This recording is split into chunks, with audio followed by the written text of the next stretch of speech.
nk'uko twabisabwa n'ikigo cy'igihugu gishinzwe ubuzima RBC ndetse na UNICEF.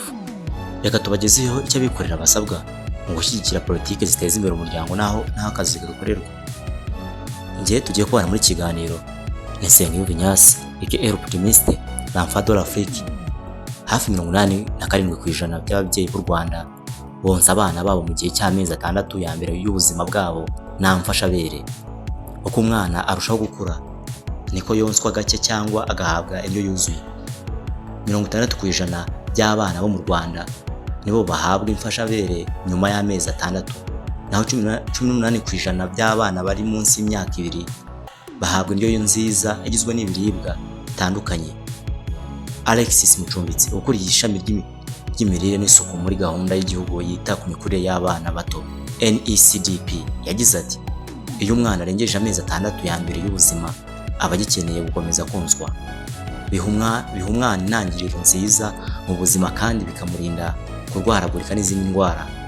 Ikindi ni ukonsa umwana igihe kirekire bifasha mu mikurire y'ubwonko bwe kandi bikamushoboza kuzabasha kwiga igihe cyose cy'ubuzima bwe. UNICEF na gahunda y'igihugu yita ku mikurire y'abana bato NECDP basaba ko umubyeyi atangira konsa umwana we mu isaha yavutsemo kandi agakomeza kumwonsa gusa nta mfashabere amuhaye mu gihe cy'amezi 6.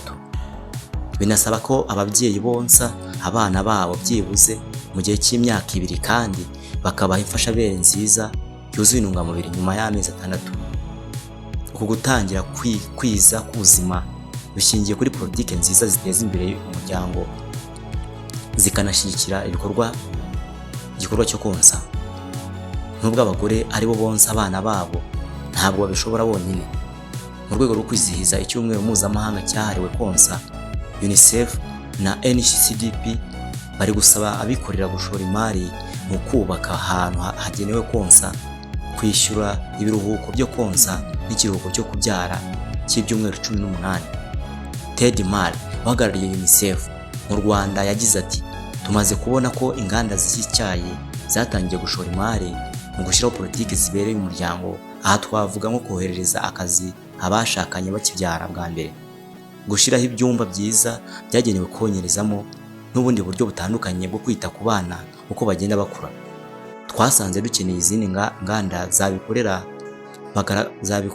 bagaragaza ubushake bukomeye bwo kongera ikirenge mu cy'izo nganda zabimburiye izindi. Iyo umwana agize imirire mibi mbere y'uko yuzuza imyaka 2, iki cyuho kiragorana kukiziba iyo amaze gukura.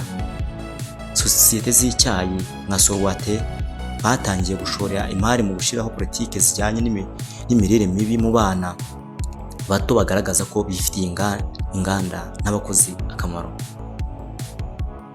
Rohit Paris umuyobozi mukuru wa Sorwate Tea Company yagize ati, kubera ko abagore bafite ahantu heza n'amasaha yo konsa abana babo barwara gake, tumaze kubona ko abakozi bacu basigaye bishimye cyane kandi baza ku kazi buri gihe. Gushyigikira konsa bishobora gufasha mu kugumana abakozi, gutuma abakozi bishimira akazi no kugabanya iminsi ababyeyi basiba akazi. Ababyeyi bakeneye ahantu heza bonyereza abana babo, kubahembera ibiruhuko byo konsa igihe n'iki rero ngo bikorwe. Ubu butumwa nubwo ikigo cy'igihugu gishinzwe ubuzima RBC ndetse na UNICEF ku bufatanye na Ignace Media TV. Naho utaha.